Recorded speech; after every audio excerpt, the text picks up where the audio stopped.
Hi everyone, this is Bhuvan Gaur from Bhuvan Simple Learning, and today I will tell you about the modals, the dare and need to. Really very tough because both are auxiliaries and the modals also. Let's enjoy. Now I will teach you the two kinds of the different verbs. They are verb, dare and need, but also they are modal. So as a kind of the modal, how could we just make these sentence and in a verbal way also? I will tell you this. सबसे पहले हमने ले लिया dare. Dare का मतलब होता है हिम्मत. आपकी हिम्मत कैसे हुई मुझे टच करने की, how dare to touch you, आपने सुना होगा. तो ये दो वेज में आ गया, मोडाल ऑक्सिलरीज वर्ब में और वर्ब में डेयर डेयर डेयर में. सबसे पहले ऑक्सिलरी वर्ब को लेता हूँ, एज अ मोडाल लेता हूँ उसे. मुझे तुम्हें टच करने की हिम्मत है, मैं ये कहता हूँ. तो I dare touch you, dare to नहीं आएगा, डेयर टच यू, क्योंकि डेयर मोडाल, मोडाल के बाद सीधे वर्ब आता है, डेयर टच यू.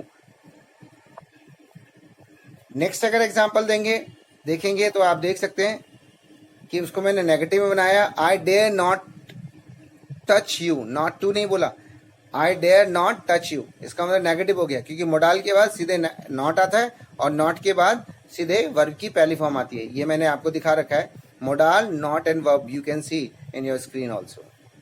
इंटरोगेटिव कैसे बनेगा? क्योंकि जब हम मोडाल को पहले ले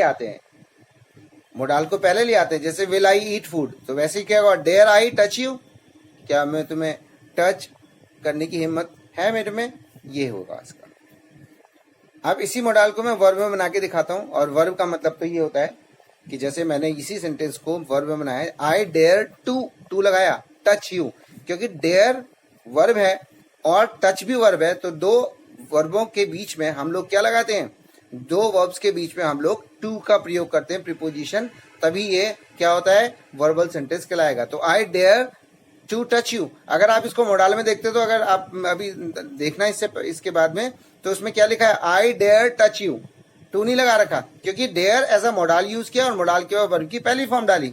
यहाँ पर क्या है, यहाँ पे वर्बल है, तो वर्ब दो वर्ब के बीच में हमें टू लगाना है, जैसे I dare to touch you. और इसी में ही वर्बल में क्या होगा, अगर हम इसको नेगेटिव बनाएंगे, I don't dare to touch you, तो डोंट क्या होता है, हेल्पिंग वर्ब लगाना पड़ता है हम लोगों को. किसी भी नेगेटिव में वर्बल जब सेंटेंस होता है, कोई भी टेंस होता है, तो उसके अंदर हमें हेल्पिंग वर्ब के बाद ही नॉट लगता है. अब नीचे interrogative, do I dare to touch you. So you got this. Verbal और मोडाल के अंदर ये डिफरेंसेस होता है. अब मैं आपको नीड एक्सप्लेन करूंगा, और नीड का मतलब क्या होता है, जरूरत या आवश्यकता.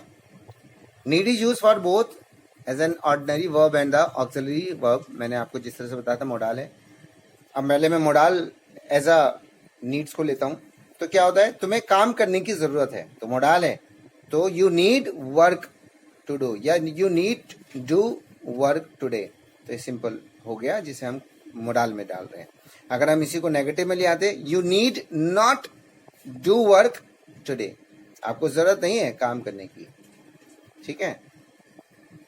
नेक्स्ट अगर सेंटेंस देखोगे तो इंटरोगेटिव बनाया, need you do work today, तो हमने मोडाल को पहले लिया है, और जैसे हमने पहले लेके आया उसके बाद हमने पूरा सेंटेंस इजीली बना लिया, मोडाल सब्जेक्ट और वर्ब. अगर हम ऑर्डिनरी वर्ब के अकॉर्डिंग हम लोग आपको दिखाएंगे, आप देख सकते हैं स्क्रीन में, मैंने पहला सेंटेंस लिखा ऑर्डिनरी वर्ब का, तुम्हें काम करने की जरूरत है, तो you need to do work. वही नीड क्या है, मोडाल है, मोडाल नहीं है, यहाँ पर वर्ब है, और डू भी वर्ब है. दोनों के बीच में हमें क्या लगाना है, टू लगाना है.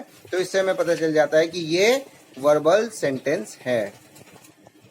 और इसी सेंटेंस को, जो वर्बल सेंटेंस है, हमने क्या नेगेटिव अगर बनाएंगे, तो डू नॉट, जो भी हेल्पिंग वर्ब है, do not, does not, has not, is am are not, was not, had not, कुछ भी हेल्पिंग वर्ब उसके टेंस के अकॉर्डिंग उसके बाद ही हमारा नॉट लगेगा. जैसे you don't need to do work, negative. आप इसमें इंटरोगेटिव बनाएंगे तो हेल्पिंग वर्ब बाहर आ जाता है, do you need to do work. So ये इसकी फिलोसफी है. You try to understand. अगर नहीं समझ में आता है तो just write down something in the comments box, and I will try my level best to make it another video regarding the same. Thank you very much.